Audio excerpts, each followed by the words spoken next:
Assalamualaikum. I am Tuba Rashid, the student of the Generic BSN Semester 4. Assalamu alaikum. My name is Azullah. I am a student of Generic BSN Semester 4. Assalamu alaikum. My name is Shagufta Naz. I am the student of Generic BSN Semester 4. Assalamu alaikum.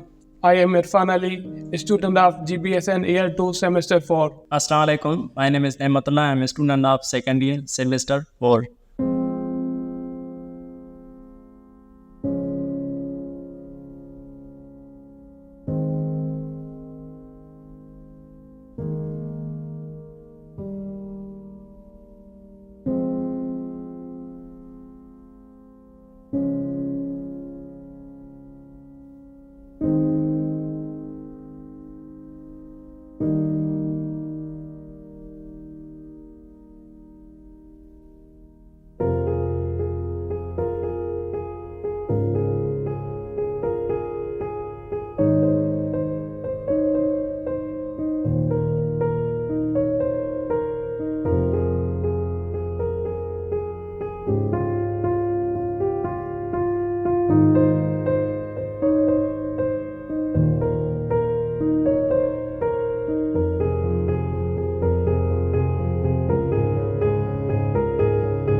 जब हमारा मरीज आता है तो हमारी सबसे पहली कोशिश ये होती है कि हम उसको ऑक्सीजन मुहैया करें ताकि उसको सांस लेने में कोई तकलीफ ना हो।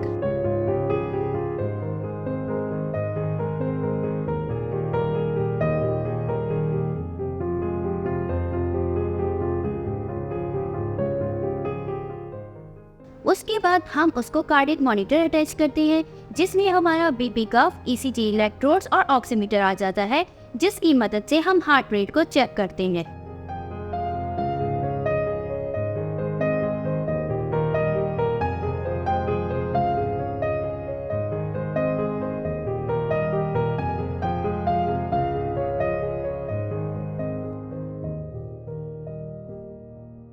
उसके बाद हम पेन किलर देते हैं ताकि दर्द की शिद्दत को कम कर सकें।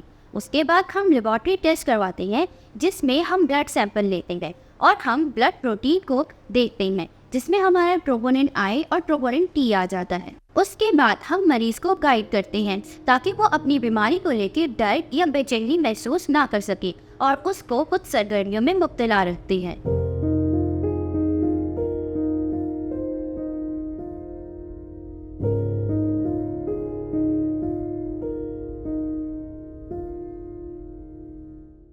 जैसा कि आपने देखा, इस वीडियो क्लिप में एक शख्स था जो कि स्मोकिंग भी करता था और उसकी ज़िंदगी में परेशानियां भी बहुत थी और इन सब वजूहात की वजह से उसका बीपी बढ़ जाता है और उसको दिल का दौरा पड़ता है। हाइपरटेंशन एक खामोश कातिल है। जब हमारा ब्लड प्रेशर नॉर्मल रेंज से ज्यादा हो जाता है तो उसे हाइपरटेंशन कहते हैं।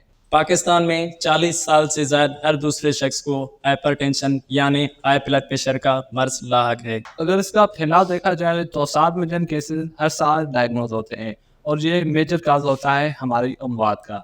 और 82% वो लोग होते हैं जिसमें हमारे एशियन कंट्रीज में देखा गया है, जो कि हमारे ब्लैक कंट्रीज होते हैं, लो इनकम कंट्रीज में ये ज़्यादातर जो है वो पाया जाता है। और उसके अलावा ये मेल्स में ज़्यादा पाया जाता है एज कम्पेयर टू फीमेल्स के। हाइपरटेंशन, जिसकी अलामात में चक्कर आना, उल्टी, मतली, सर में मुस्तकिल दर्द का रहना, सीने में दर्द और सांस का फूलना शामिल। हाइपरटेंशन की वजूहत में अमूमन मोटापा, वर्जिश का ना करना, नमक का ज़्यादा इस्तेमाल करना और तंबाकू का इस्तेमाल करना और गैर मुयारी ग़िज़ा का खाना है। हाइपरटेंशन कैसे होता है? जब हमारी शरीयानों में प्लेक का जमा होना यानी कि फैट जमा हो जाता है तो हमारी शरीयानें आहिस्ता आहिस्ता मोटा होना शुरू हो जाती हैं, जिसकी वजह से ब्लड क्लॉट जमा हो जाता है और हमारा बीपी बढ़ जाता है। और हमारी शरीयानों में क्लॉट के बनने की वजह से हमारे दिल को खून सही से मौसूल नहीं होता, जिसकी वजह से दिल का दौरा पड़ जाता है। जैसा कि दिल के दौरे को डायग्नोज करने के लिए ईसीजी, इकोकार्डियोग्राम, छाती X ray, troponin I and T and creatinine शामिल हैं। एंजियोग्राफी एक ऐसा अमल है जिसके ज़रिए हम जिस्म के मुख्तलिफ हिस्सों में मौजूद बंद शरीयानों की शनाख्त करते हैं, जबकि कोरोनरी एंजियोग्राफी एक ऐसा अमल है जिसमें हम सिर्फ दिल के बंद शरीयानों का मुआयना कर रहे होते हैं। एंजियोग्राफी के दौरान जिस्म के कुछ खास हिस्सों का एक्सरे लिया जाता है, जिनको देखना और पढ़ना एंजियोग्राम कहलाता है। एंजियोग्राफी का अमल 20 से 30 मिनट का होता है, जिसमें एक कार्डियोलॉजिस्ट डॉक्टर मरीज़ के बाजू या कमर के हिस्से को एनेस्थेटिक के ज़रिए सुन करता है, जिसके बाद वहाँ मौजूद शरीयानों में अंदर एक होलो ट्यूब, जिसे कैथेटर कहा जाता है, जिसे अंदर डालकर एक्सरे की मदद से दिल की शरीयानों तक ले जाता है। हाइपरटेंशन को इलाज करने के लिए डायग्नोस्टिक्स आ जाती हैं, जिनका काम हमारी बॉडी में से गुर्दों को एक्टिव करना होता है और हमारी बॉडी में से सोडियम को रिमूव करना होता है। उन मेडिसिन में थायराइड डायग्नोस्टिक्स आ जाती है। उसके बाद कैल्शियम चैनल ब्लॉकर आ जाते हैं, जो हमारी बॉडी में हार्ट को कॉन्ट्रैक्ट करने से बचाती है, जिसकी वजह से ब्लड प्रेशर कम हो जाता है। उसमें हमारी मेडिसिन नॉर्वेज आ जाती है। हार्ट अटैक को इलाज करने के लिए हम कुछ दवाइयों का इस्तेमाल करते हैं, जैसा कि एस्पिरिन इमरजेंसी के तौर पे इस्तेमाल करते हैं, जिसका काम तंग शरीयानों से खून को इजीली से पास करवाती है। बाद हम कुछ बीटा ब्लॉकर्स का इस्तेमाल करते हैं, जिनका काम एक तो हार्ट बीट को कम करना होता है और दूसरा ब्लड प्रेशर को कम करना, ताकि हार्ट को फर्दर डैमेज होने से बचा सके, जिसमें एटिनोलोल, प्रोपेनॉल एंड बिटोप्रोल शामिल है। उसके बाद नाइट्रोग्लिसरीन आती है, जिनका काम खून की शरीयानों को जोड़ा करना होता है ताकि खून का बहाव हद तक बेहतर हो सके। हाइपरटेंशन की वजह से दिल का दौरा, फालिज, यहाँ तक के गुर्दे भी काम करना छोड़ देते हैं। जी, शुरू में तो ये हुआ कि मेरा बीपी हाई रहता था और उसके बाद जो है वो आहिस्ता आहिस्ता करके किडनी में असर किया। किडनी में जब अचानक से मेरी तबीयत ख़राब हुई और सूजन वगैरह हुई, तो उसके बाद जो है मुझे फिर टेस्ट वगैरह हुए। टेस्ट में जो है क्रिएटिनिन मेरा 17 आ गया। तो इमरजेंसी तौर पे जो है वो फिर मुझे हॉस्पिटल में एडमिट होना पड़ा और वहाँ से मुझे डायलिसिस स्टार्ट हो गया मेरा। जिसमें कुछ नर्सिंग मैनेजमेंट जैसे ऑक्सीजन का मुहैया करना, गुर्दों का मुआयना, IO4 देखना, ब्लड प्रेशर चेक करना और पल्स का चेक करना लाजमी आता है। हाइपरटेंशन से बचाव के लिए रोज़ाना आधे घंटे की चहलकदमी, वज़न का कम करना और मुतवज़्ज़न ग़िज़ा जैसे कि नमक का कम इस्तेमाल, रूही और चिकनाई वाली ग़िज़ा से परहेज़ करना शामिल है। अपने डॉक्टर से बाकायदगी से मुआयना हमें हाइपरटेंशन से बचा सकता मेरा नाम डॉक्टर जगदीश कुमार है।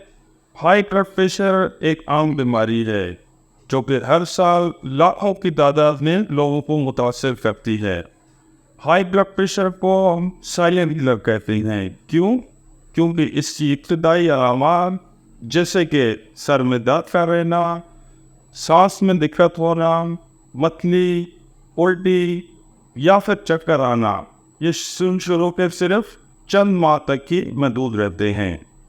उसके बाद ये बीमारी बिल्कुल एक दिमाग की तरह खून की नालियों को असरअंदाज करती है और फिर उसी की वजह से दिल का दौरा, गुर्दे फेल होना, फॉलिज, यहाँ तक के बिनाई का नुकसान भी हो सकता है। हाई ब्लड प्रेशर की बचाव के लिए छोटी छोटी कोशिशों की ज़रूरत है, जैसे कि रोज़ाना 30 से 45 मिनट की चहलकदमी या कसरत करना, वज़न का कम करना और मुरम्मिन ग़िज़ाओं से इज्तनाब शामिल है। एक सेहतमंद और तंदुरुस्त ज़िंदगी जीने के लिए अपना और अपने प्यारों का दिल से ख्याल रखें। शुक्रिया। एहतियात इलाज से बेहतर है। आपकी सेहत आपके बच्चों के मुस्तकबिल की ज़मानत है।